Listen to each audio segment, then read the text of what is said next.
preference is to call them simply type 1 with the number 1 and type 2 diabetes. Now, type 1 diabetes used to be called insulin-dependent diabetes, and type 2 diabetes used to be called non-insulin dependent diabetes, but we have figured out that this is not really a good way of defining them because many type 2 diabetics go on to become insulin dependent. So anyways, we're left with these two types. So basically, we have the pancreas here. Just a little review of what we just talked about with the endocrine pancreas. And the endocrine pancreas is filled with these, little islets of Langerhans. And inside the islets of Langerhans are beta cells. And the beta cells crank out insulin in response to glucose that is ingested.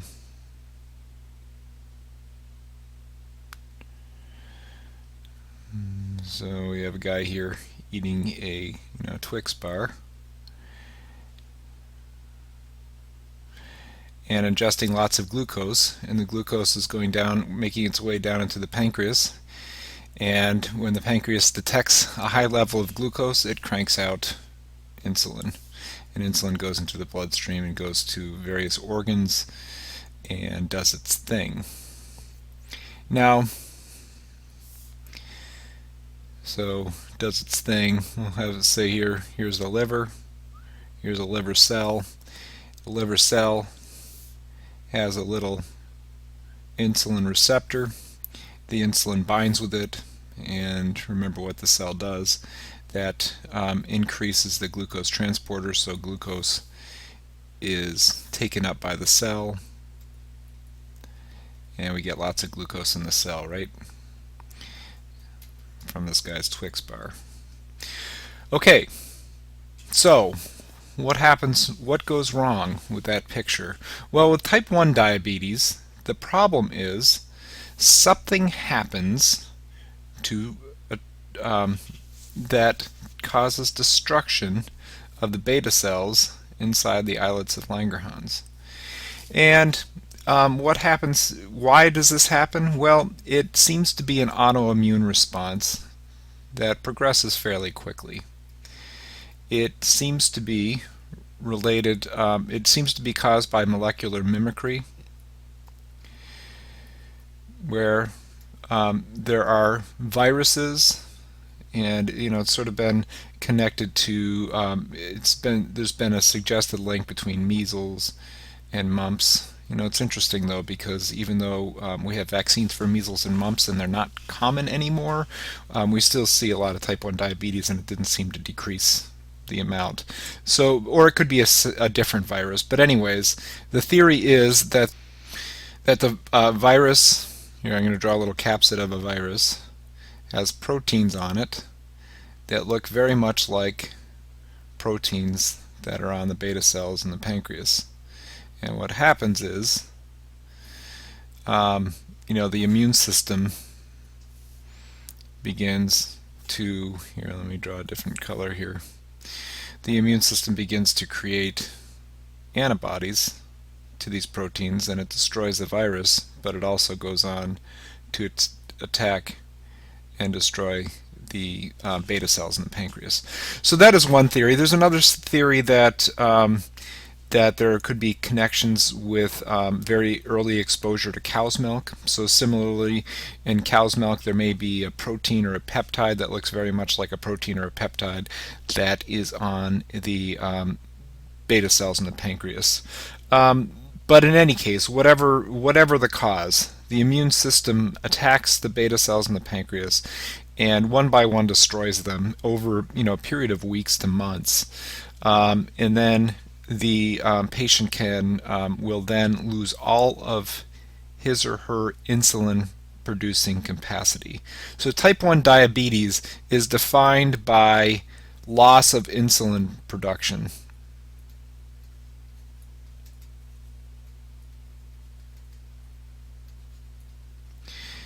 So And usually it's relatively absolute. Most type 1 diabetics have absolutely no insulin production. They've lost all of their beta cells. Now, there can be other causes of type 1 diabetes. There are some people who have severe and recurrent pancreatitis. This can happen with alcoholics. People who drink very heavily on a regular basis can develop pancreatitis. Also, people that have genetic conditions that predispose them to very, very significant hypertriglyceridemia can develop recurrent bouts of pancreatitis, and these bouts of just inflammation of the pancreas over time can cause destruction of the beta cells as well.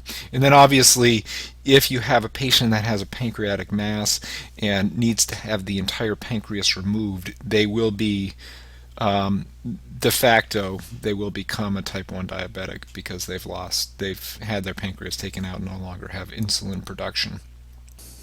Okay, so type 2 diabetes is actually not a disease of loss of insulin production. It's actually a disease of insulin resistance. And, I think we're starting to understand this disease a lot better, but we still don't understand it completely, what causes insulin resistance. So with type 2 diabetes, the islets of Langerhans are just fine, and the beta cells are just fine. So what happens is, we have these happy little islets of Langerhans with lots of happy little beta cells in them that are perfectly capable of producing all the insulin that we need. The dysfunction here is actually in the cells that are receiving the message from the insulin. Now remember what happens here, inside the cell.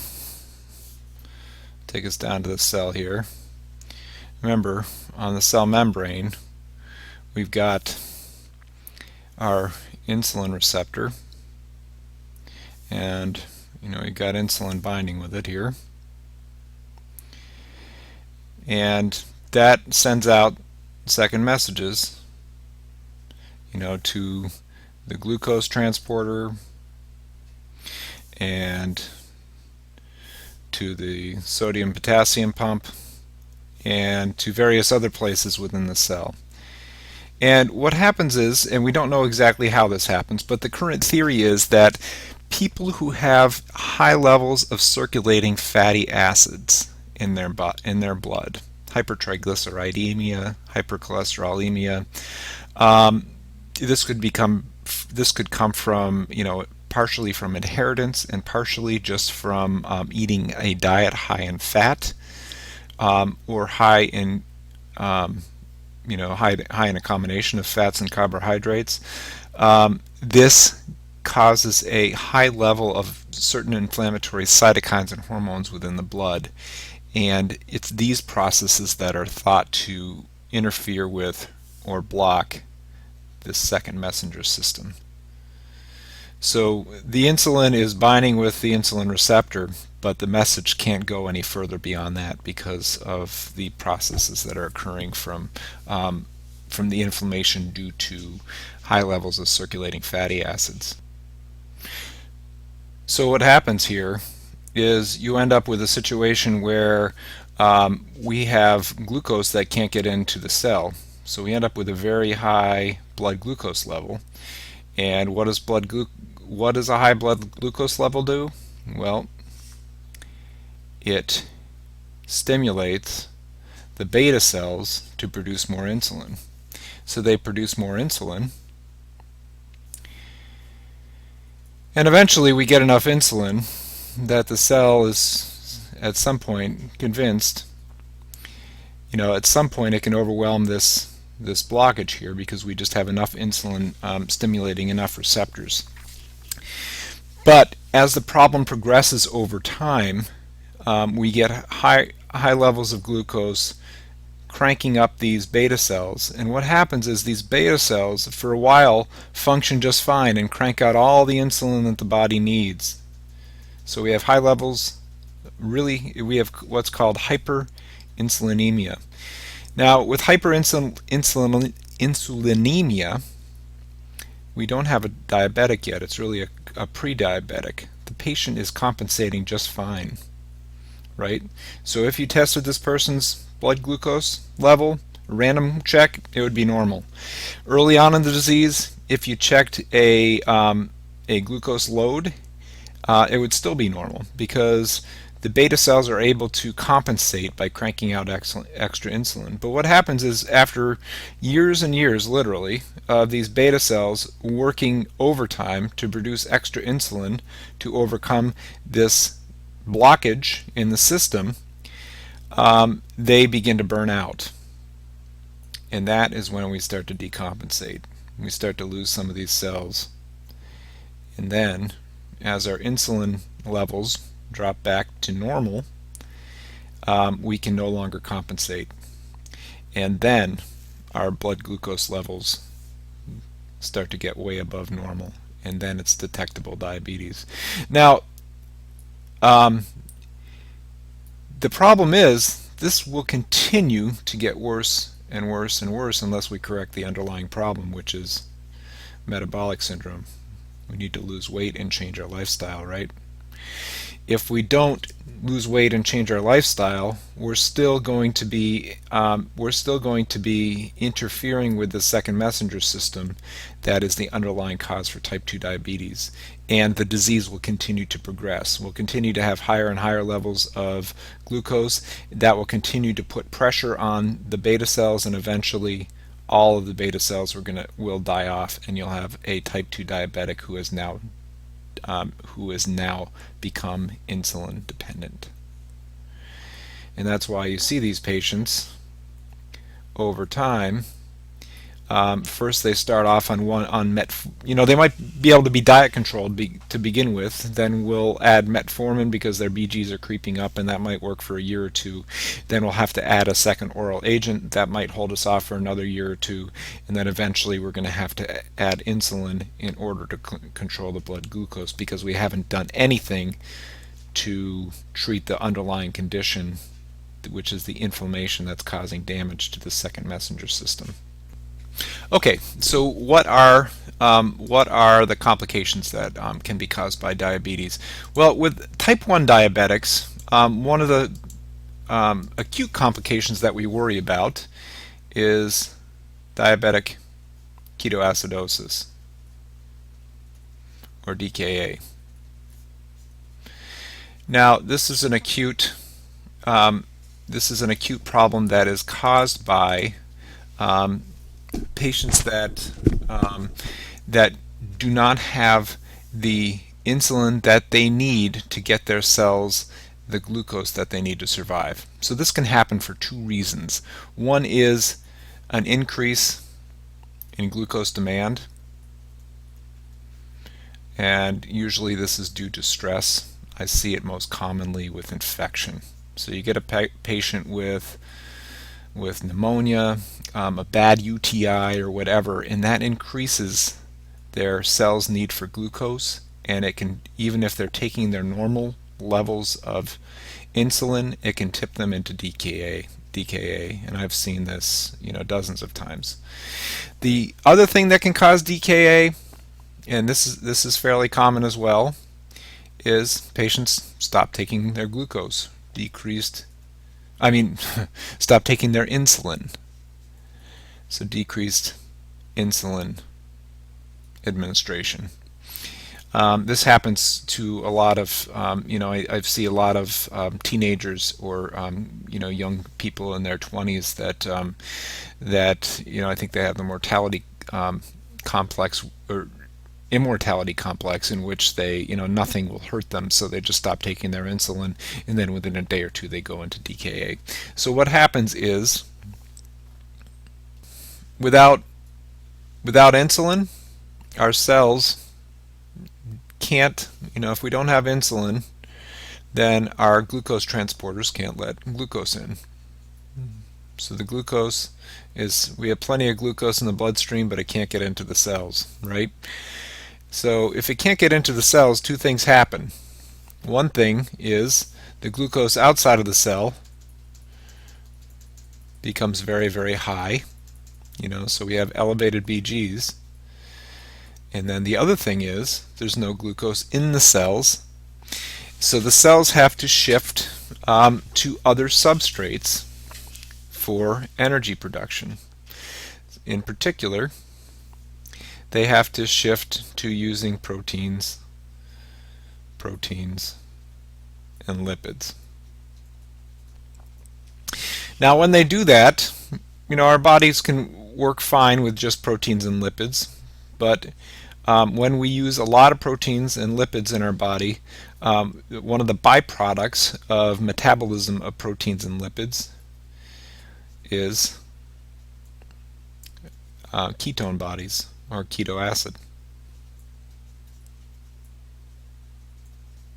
So ketoacidosis is actually due in part to the development of high levels of these ketone bodies, and this will cause an increase in hydrogen ion concentration, which actually I should just write it like this: it actually decreases pH, because pH is actually a negative log scale of hydrogen concentration. So a decrease in pH actually means an increase in hydrogen ion concentration, so it becomes more acidic.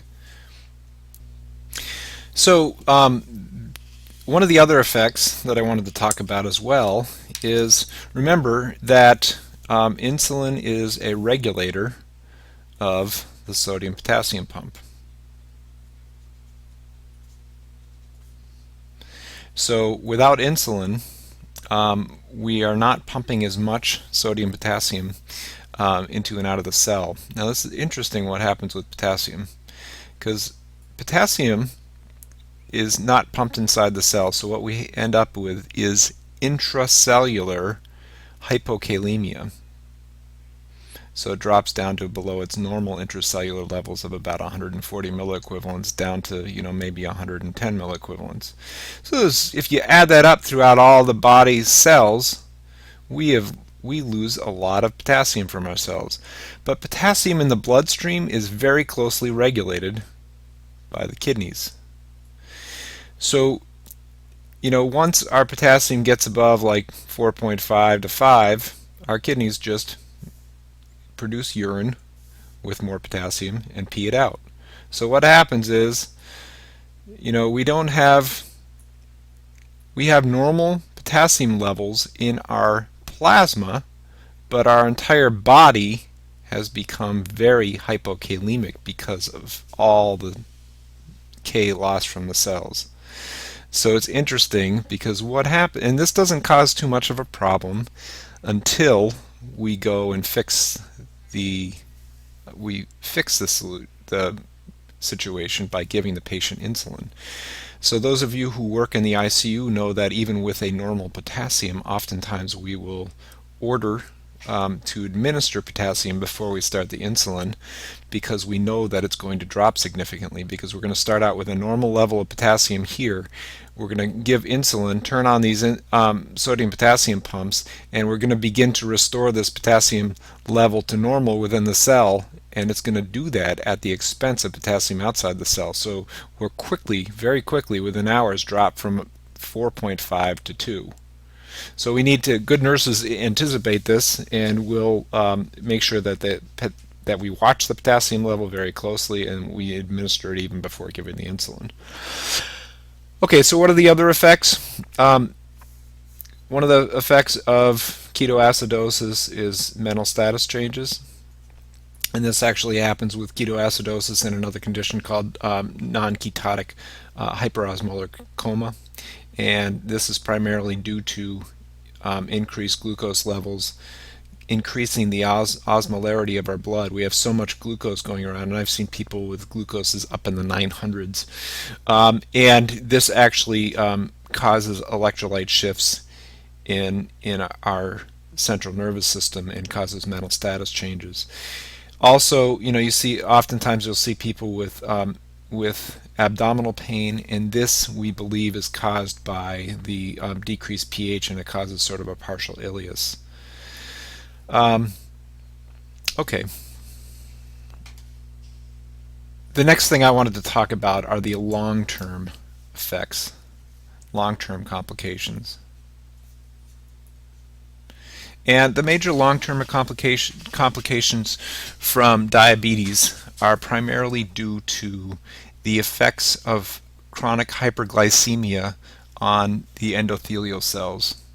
So, throughout our body, in all of our blood vessels, we have, they are all lined with these endothelial cells. And what happens with diabetes is that the hyperglycemia is actually directly toxic to these cells. And also, remember, glucose is responsible for the transport of all substrates into the cell.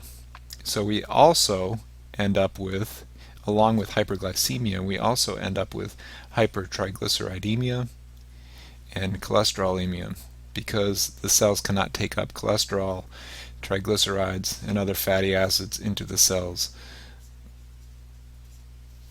So the hyperglycemia causes injury to the cell, and that causes inflammation.